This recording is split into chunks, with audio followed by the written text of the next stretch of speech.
Very exciting. We've got a lot of sparkle in here. The scent in here just got a lot better than it was with Billy Corben. We've got a couple of legends in here. Miami legends, Karla Croqueta and Opal Amra. And welcome.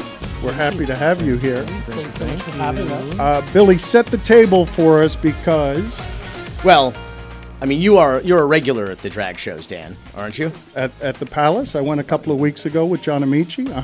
Yeah. Any particular reason, just for fun, or you were in the neighborhood? Yeah, just for fun. They're great fun. Yeah, and anybody who's been anywhere cool in Miami has run into Karla, which I have several times through the years. A Moss Miami regular. She has performed a couple of times. Alum, and of course, if you ever go to Gramps, one of the best bars in Miami, every Thursday. You know Karla Croqueta, also the most because Miami name of any name, Karla Croqueta. The two of you seem pretty harmless, unless being fabulous is deadly. It can be, yeah. Or unless provoked, I'm like a big old bear. And yet... I do wear stilettos a lot, so I mean, I'm always dangerous. ready. Dangerous. Always ready. Dangerous. So the supermajority of the Florida legislature thinks that you're public enemy numero uno y numero dos. I mean, we can be public enemy number one if you want me to. I think that there's a lot of misinformation going out in the news right now. I think that there's a lot of misleading bills and laws being passed against the trans and queer community currently in ways to block us from existing, just literally existing in the world and society. And we're just here to kind of show that we are everyday people. I'm just an everyday woman trying to go grab my groceries.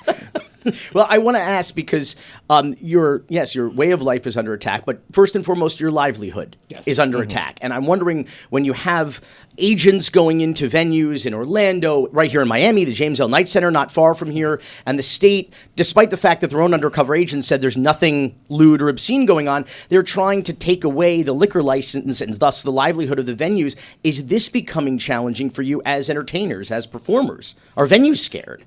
Yes, actually, I just had an experience last week. I was working at a film festival, and it was at a movie theater, so everyone is welcome to the movie theater. We were on the third floor off to the right-hand side, but on the left side of the floor, there's regular movies going on. And here I am being my queer, loud, hairy self, going from my dressing room to the stage. And these two kids look at me and they see themselves in me, right? They're these queer kids and they're just like, oh my God, this is so cool. You've got a beard, but you're hairy and you're a woman and you've got hair. It's just like, they felt so happy to see me. And they were definitely underage and their parents were like, hey, can my kids take a picture with you? And for the first time in the 15 years I've been doing drag, I said no. Because what are the optics like now? It is almost illegal for me to be in the same room in drag as someone who's under the age of 18 because of the bills and the laws that are currently being passed against trans people presenting in the way that they do. So I couldn't be my queer open self for these kids, which I would have loved to have seen when I was growing up. I grew up being as wild and as loud as I possibly could be, but I had nowhere to look for. I didn't know what a queer person looked like when they had a job. I didn't know what a queer person looked like when they were in love. I didn't know what a queer person looked like when they were just existing because it was blocked in my childhood. And here I am, I finally have this opportunity to be loud, authentic, and queer, and I have to censor myself all because the state that I live in is deeming my existence to be illegal. Opal, it's never necessarily been safe. Does it feel less safe now than because of the way that Florida is behaving? Absolutely. I will say, as soon as they passed the bathroom bill, for me, a few weeks ago, maybe two weeks ago, I was sitting there watching RuPaul's Drag Race, as we usually do. And I was watching Sasha Colby. She is an amazing, amazing trans performer, and she won this season. I don't know if that's a spoiler for anyone, but my bad. You're a little late if that's a spoiler. Just saying. But she won, and it was such a surreal moment to sit there as a trans person in the state of Florida watching a trans person win $200,000 on a national television show, but I can't go to a public restroom because that is now considered, for me to go to the right restroom, for me, that is now considered illegal. I can't use the bathroom. I can't, like, the thought of me having to go to a gig and being like, I need to use the bathroom. And perhaps that gig is in a large, like, mall, wherever it is, where there is a bathroom that I need to use, and it is a bathroom for the public. And if I go into that bathroom, and whether I be at a gig, whether I be at an airport, whether I be at a restaurant, no matter where it is, when I'm in public now, if I am who I am now, going to a bathroom, that is now an issue.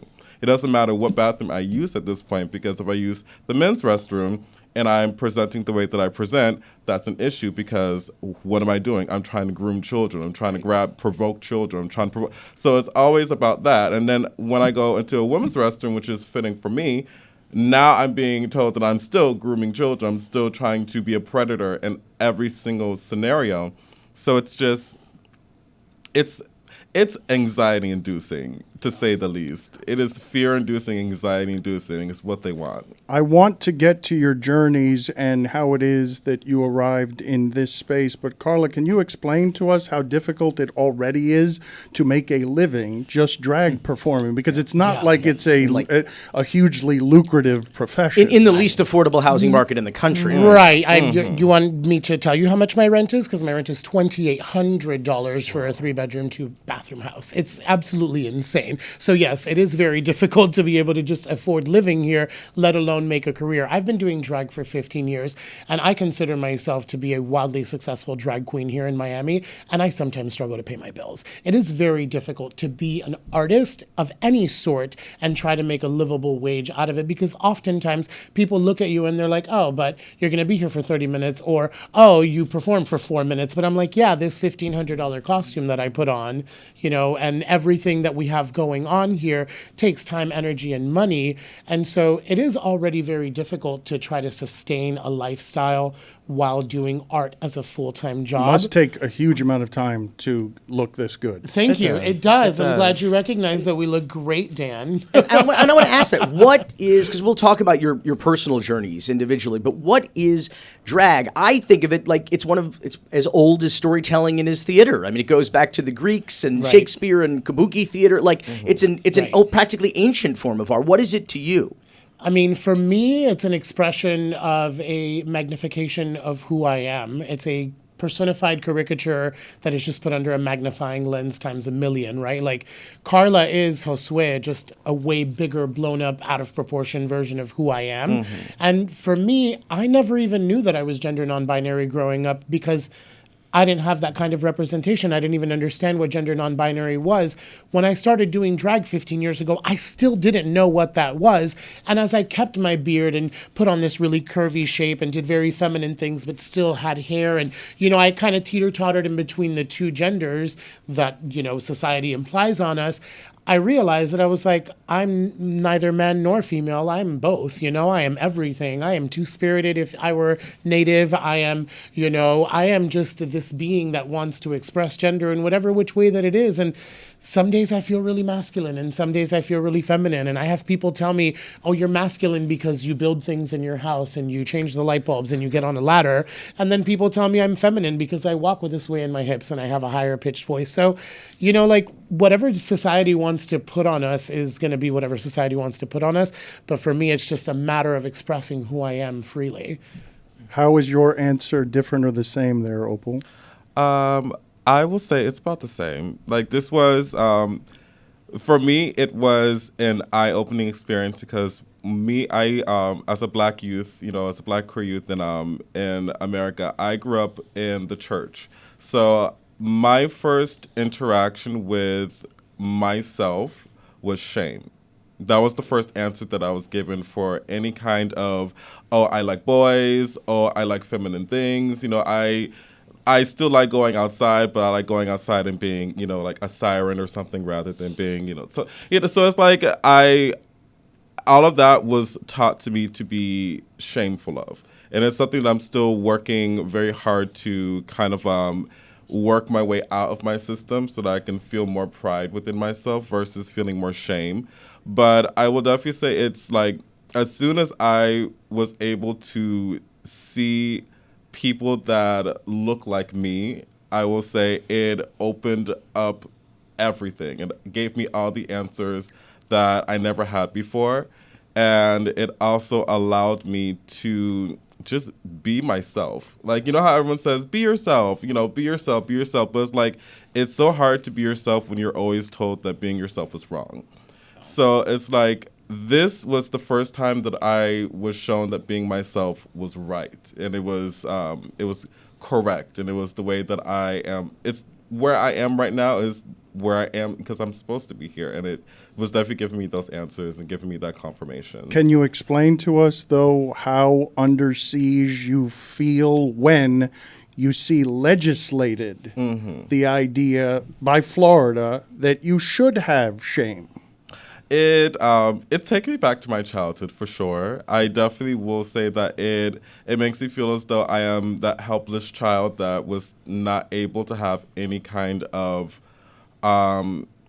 answers for myself. Like this is the way that I am. You know what I mean? Like I would love to be able to just just shut it off and just conform because, that would make everyone else happy. But I'm like, would that make me happy? No, because at the end of the day, when I was putting on that mask of myself before, I was not happy and I did not know why I was happy. And now I know why I'm unhappy. I'm working on making myself happy again. And then there's a whole community of people that want me to go right back to where I was before. And it makes me feel so helpless. It makes me feel sad more for the children that are going through this and the ones that are really being traumatized by this and really being raised in this. You know what I mean? And it's like, it's different from, growing up in the 90s where, they would make jokes about our community and they would say different things, but this is different. They're making actual laws to make it illegal for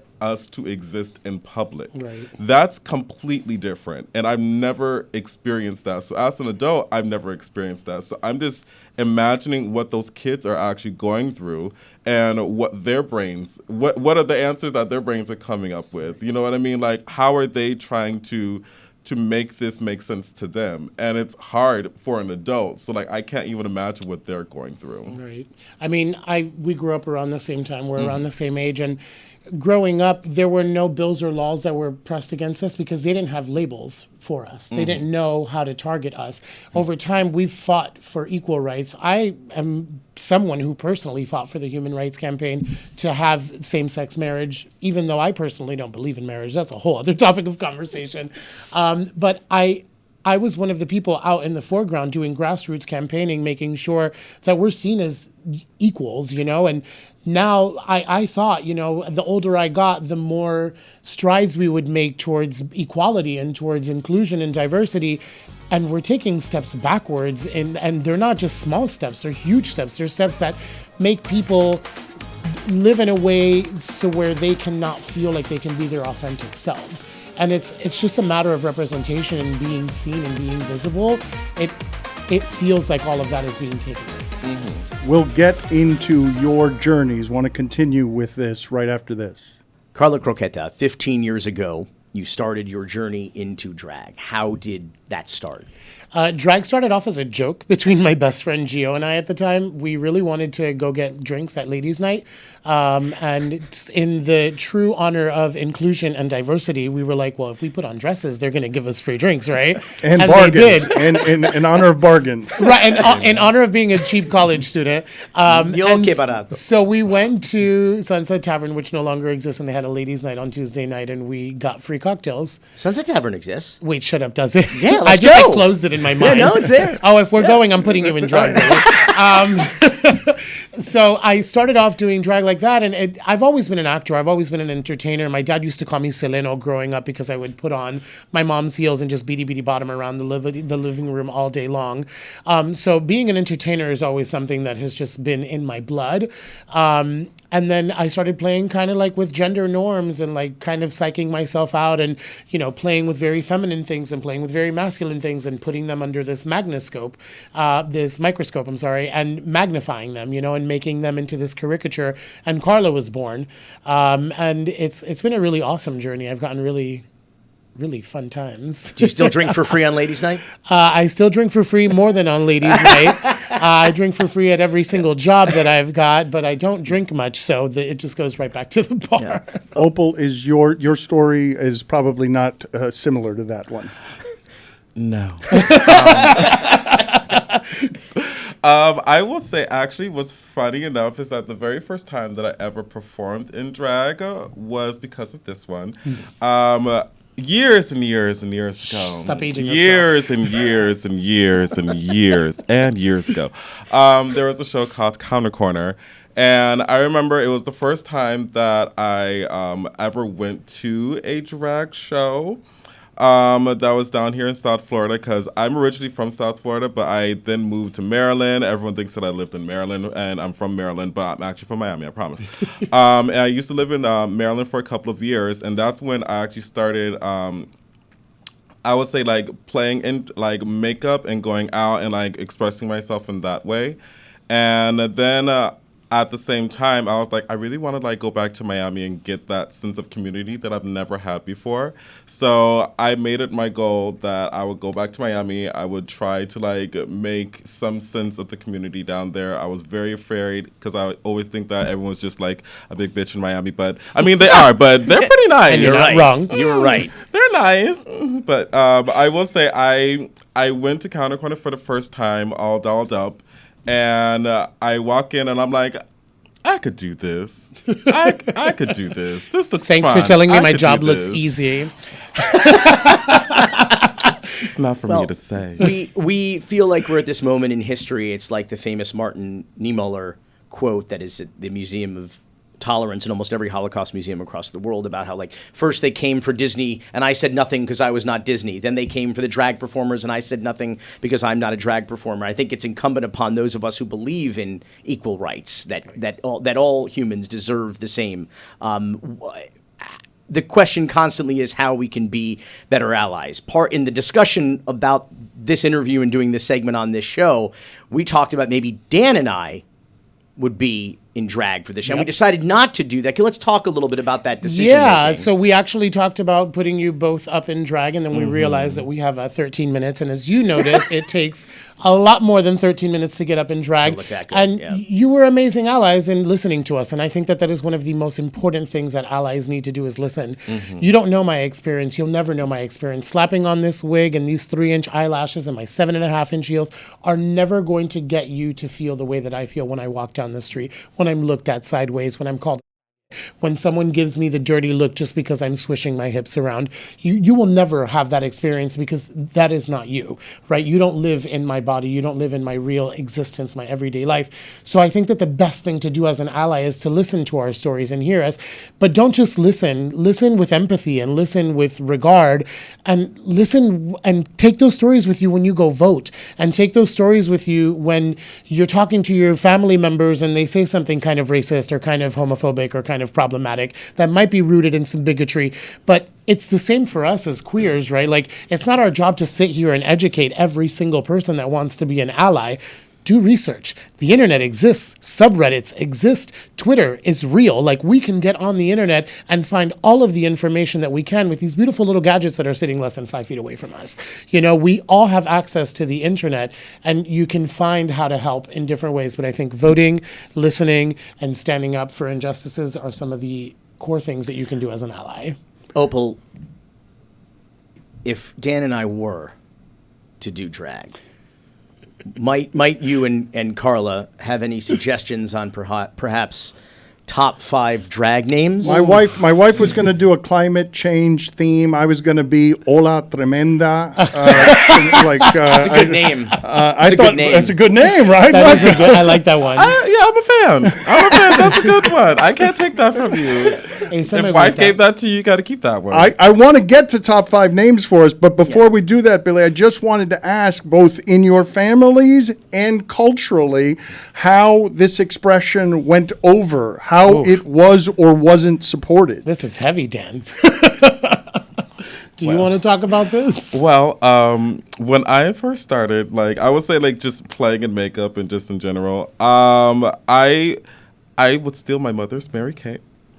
She had a large cabinet of Mary Kay. I would literally steal her Mary Kay. I was in the bathroom from, like, 1 o'clock in the morning till 6 o'clock in the morning, and I would just put on makeup. And at one point in time, my mom found it. It was just whole argument. But after that, and my mom saw that it was something that was really a part of myself and saw that it was like something that I really enjoyed. She saw the joy that it was bringing me. Then she was like, all right, this is cool, whatever. Like, so she doesn't give me any like qualms about it or anything.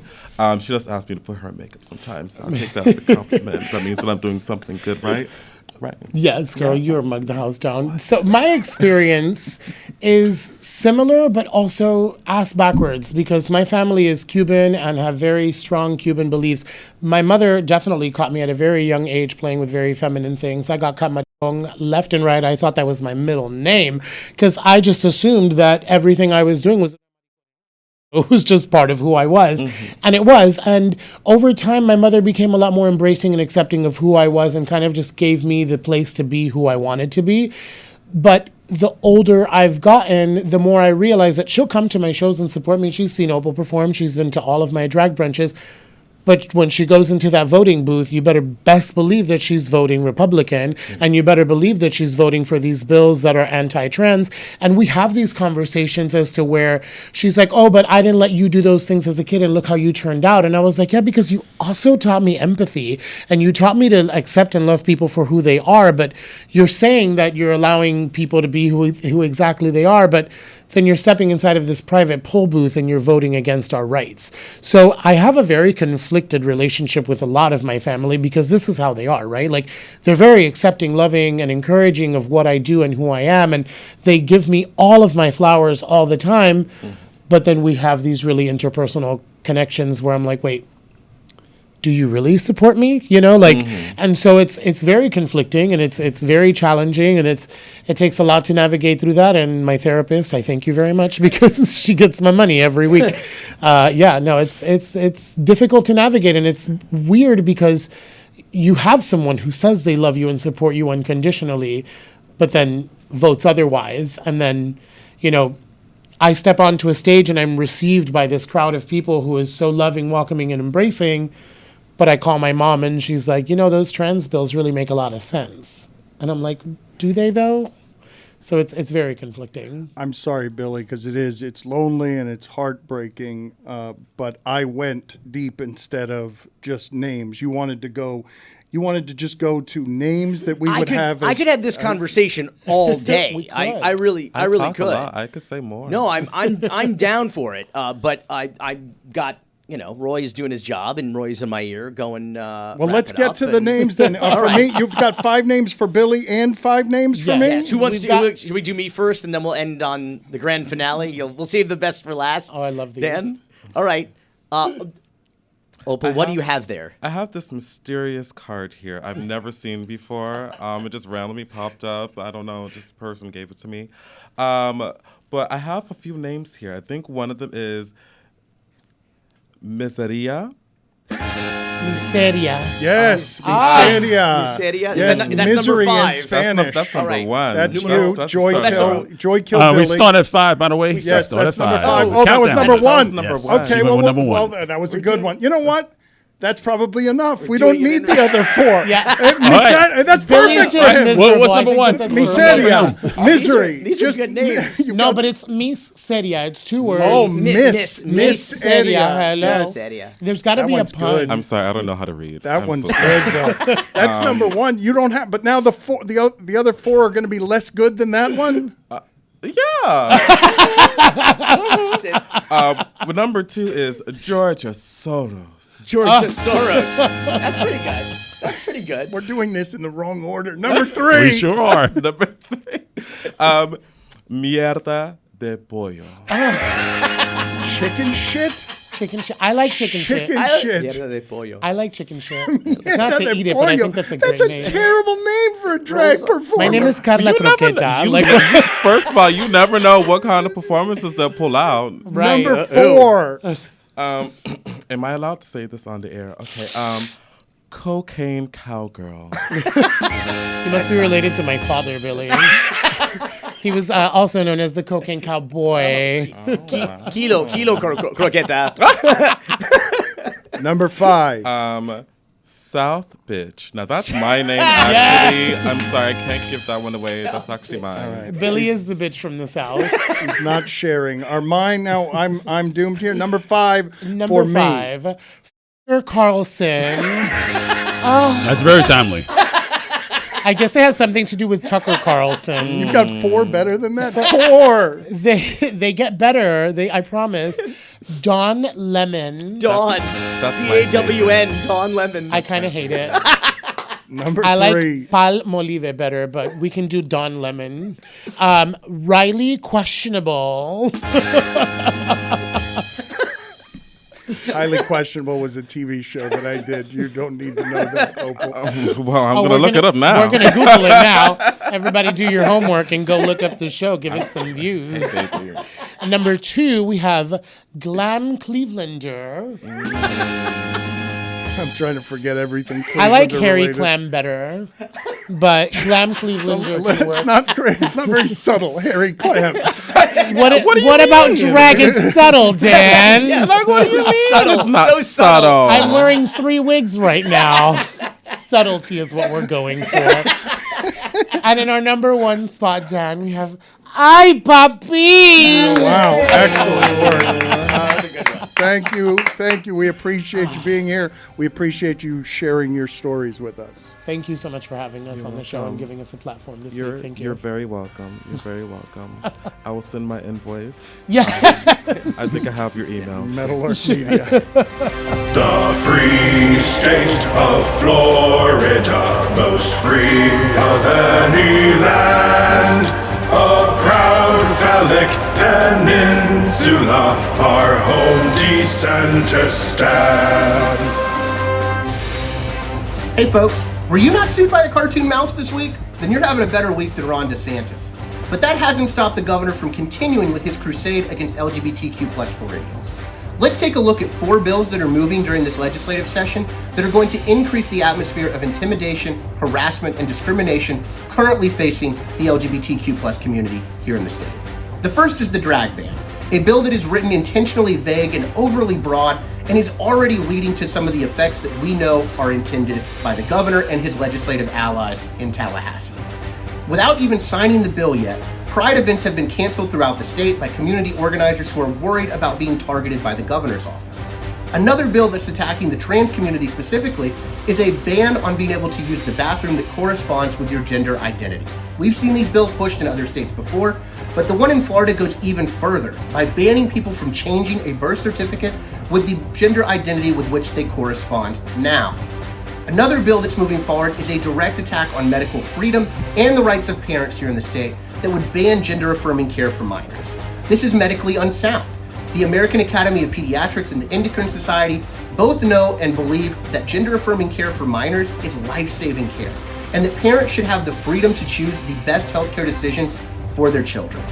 The last bill that's moving and also going through the administrative process is an expansion of last year's Don't Say Gay law that would expand that law from K through 3 up to K through 8 legislatively and up through K through 12 administratively, proving once again that this bill was never about children and protecting them, but actually about trying to erase the LGBTQ+ community here in the state, as we've already seen LGBTQ+ teachers who have been forced to remove safe space stickers from their classrooms and photos of their same-sex spouses.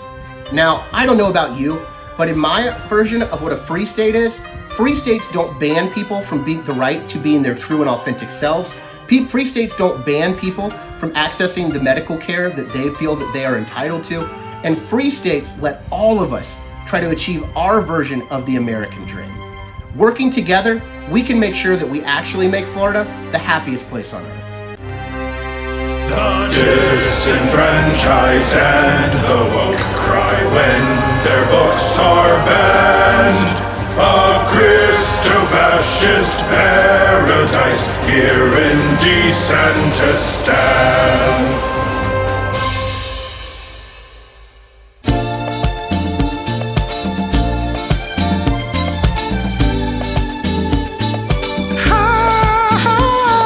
Joe Carollo took a fall from a ladder that he bought, then sued the manufacturer. His wife said he can't get it up. Joe and his anxiety can function in society. His Peter's out to pasture now.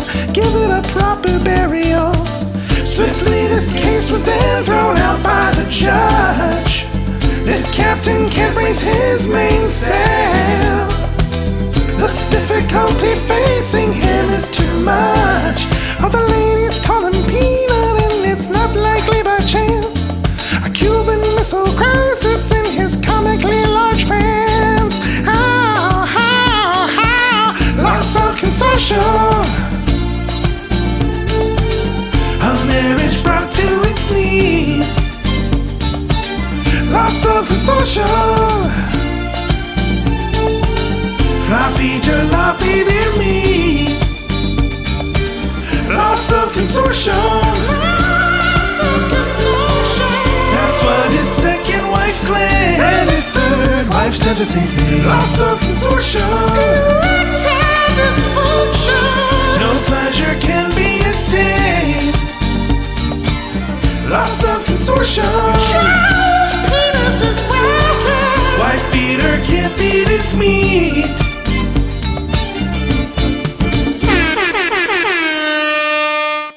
As you know, Roy, Joe Carollo has been going through some things lately. He's a wife beater, yeah, that's Joe Carollo. Just blocks away from this studio, he is in federal civil court being sued for millions of dollars that he would be personally on the hook for. And it is not the first time that Joe Carollo has met the inside of a civil courtroom. Sometimes he's not the defendant, though. Sometimes he's the plaintiff. And so this is our Flashback Friday to explain that song that y'all just heard. And for those of you who watched the video, you're welcome for that latest earworm from Andrew Streeter. According to court documents, Joe Carollo bought an aluminum extension ladder from a hardware store on US 1 in South Miami-Dade back in July of 93. 6 months later, on July 21st, 1994, Joe tried to get his fat ass up the ladder, and the damn thing collapsed, and Humpty Dumpty had a great fall. Well, it turns out, Roy, that all the king's horses and all the king's men couldn't put Humpty's old Dumpty back together again, because Joe and his second wife, Maria, you know this wife.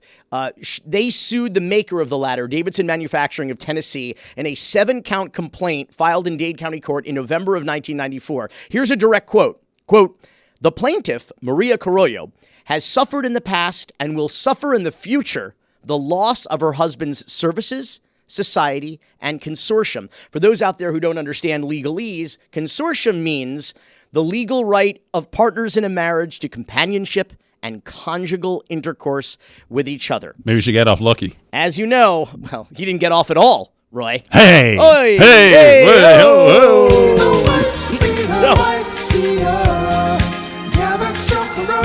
The Carollos also claimed in this lawsuit permanent and severe injuries, mental anguish, loss of earning capacity, loss of wages, and perhaps most telling, the loss of ability to enjoy life. They demanded an unspecified amount of damages in excess of $20,000 plus court costs. The case was settled 2.5 years later in May of 97, and this was all during a very bad time for Crazy Joe. After serving as a Miami City Commissioner from 1979 to 1987, Joe lost 2 elections in the 1980s to regain a commission seat. And then in the 90s, he had a bunch of failed businesses, including a racist-sounding Asian fast food wannabe shopping mall food court restaurant called Shogun Joe's. Yeah, I'm serious. And in 1993 alone, Carollo lost not 1 but 2 elections, one to Maurice Ferre for a county commission seat and another to Willie Gort in a city commission race. In God we trust, and it's that God that's been protecting me. Well, Joe definitely lost the ability to enjoy life, so much so that, as you all know, later, when he was mayor of Miami in 2001, he was arrested in a domestic violence incident involving this same wife, his second wife, Maria, after he threw a terracotta-colored cardboard tee box at her face, leaving a golf ball-sized welt by her eye, and their terrified 10-year-old daughter frantically called 911 to beg, "Come help, my dad's hurting my mom." He's a wife beater, yeah, that's Joe Carollo. Billy, where are we on Miami Hurricane sugar daddy John Ruiz pulling out of some of the aggressive NIL stuff he was doing before? What is the latest on this story? It's more It's more like cease and delist, Dan, huh? Okay, let me see where this is. Oh, you found it before I did. Thank you. You found it. So the NASDAQ. One more time. The NASDAQ has begun the delisting process, which is like a 6-month process, notifying Miami Hurricanes NIL sugar daddy John Ruiz that his publicly traded company LifeWallet is under risk of being delisted from the stock exchange after it traded below $1 for 30 consecutive days, after they failed to file a fourth quarter earnings report, after they admitted that all of their previously released financial statements for 2022, in which they missed earning projections by 99%, by the way, they're all unreliable due to accounting errors, and now they've been forced to delay and they're renegotiating repayments of $840 million in debt. So, Mike, where are we on that stadium? Oh, on the John Ruiz Stadium? Yeah, where are we? In Tropical Park, Shillelagh's Enchanted Forest over there. I was never behind that. But you keep referring to John Ruiz as a Miami NIL sugar daddy. On what basis? He pays for players to get to the Final Four. I'll let my attorney answer this. Right. No, he helped with an inflated number that was out there on the men's basketball team. Surely they don't make the Final Four without LifeWallet. But how did the number 5 recruiting class in the nation happen? Was that John Ruiz too? I understand that he's signed over 100 athletes, predominantly University of Miami Hurricanes athletes, to dating back to last year. Right. Yeah. Dating back to last year. I imagine some of them are probably getting 4 figures. Right. And then some of them as high as 6 figures. He's the public face of funding the athletic program that has never had a big donor. Yeah, Billy's 100%. He's made himself that, and truth be told, he was that. He helped us tremendously. I say us because I'm involved with fundraising efforts for Miami's NIL collective that has been going well, really well. And Barry Jackson kind of angered me over the weekend because he wasn't aware, even though that Dan Redikovich had tweeted about it in April. He said that Miami needed an NIL collective. Let me tell you something. Miami's had an NIL collective dating back to last summer. It has raised over $10 million. And yes, John Ruiz is actually a part of that and will remain a part of that. But we signed all these football players on a celebrated class from a 5-7 team that lost Middle Tennessee State, and y'all gave John Ruiz the credit, which is fine. Let us continue operating how we operate. It's not necessarily a bad thing that one person wants to go out there and take all the credit. I mean, it is now because optics are important, but Tyler Van Dyke, he stayed. How did Tyler Van Dyke stay? Alabama wanted him, Billy. Nick Saban wanted him, and he decided to stay. So it is working. You just don't trust the future with this man in charge of the money. We have biometric technology. That's why he stayed, obviously. But let's separate fact from fiction. Obviously, the concern always has been for the last 2 years, that shady man with shady money pouring it into the University of Miami again was going to end the same way that always ends. And it looks, by all indications, like that's exactly what's going to happen. I was labeled a hater for just sort of saying, hey, look, the sky's blue, for stating what I thought was the obvious or abundantly clear, what is now proven to be a fact. But let's separate fact from fiction, Mike. Well, how much of this money is John Ruiz in the NIL collective, and have all the checks cleared? The NIL collective. We signed that big class. I know why people are freaking out. They're wondering where this goes if John Ruiz, because all that news started breaking last week, and no one cared to ask how we secured the number 5 national recruiting class. It has been working. And perception is reality in this world. You avoided the question, didn't you?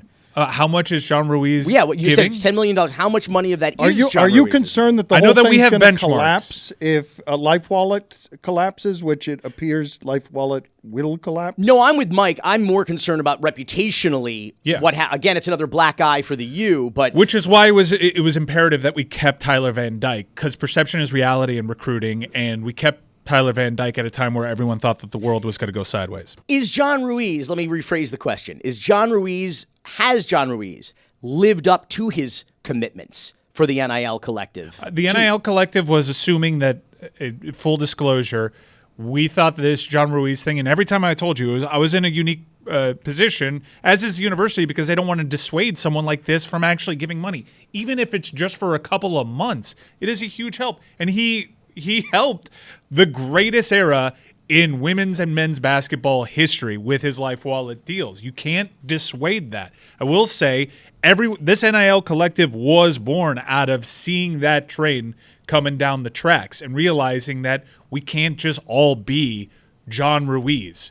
It can't all be John Ruiz. And while projections for the timeline may have been rushed a little bit, we were still prepared and helped secure the number 5 national recruiting class. He's mentioned that a few times. I'm going to take that as a no, by the way, that John Ruiz has not lived up to his commitments to the university. Yes, John is a part of the NIL collective, and John has lived up to it. Because I know he's pledged $10 million, the largest single gift to Westminster, and I don't know that money has appeared. He's talked about pledging $50 million to the university. I know that's never happened. He talked about his ex-wife pledged $2 million to the baseball program. I don't know how much of that's been paid yet. But I can answer you is that the NIL collective is meeting its marks, and it's delivering, and you're not losing players, and you're competitive with the people and programs and collectives that you need to be competitive with. You're shaking your head about and you that. have been.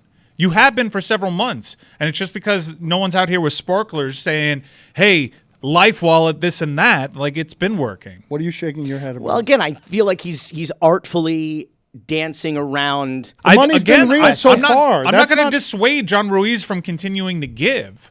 It's like you want to dance on the man's grave because you were right about delisting. There's no grave and there's no dance. Okay. I'm talking about what happens if and when there is SEC investigations, which some people have theorized have already begun. Money's been paid. Players are taken care of. There is no player that is going to be left holding the bag. If anyone's going to be holding the bag, it is John Ruiz. And that is because other people are in the NIL collective have been preparing for the moment when John Ruiz was not going to be able to provide. We've raised a lot of money.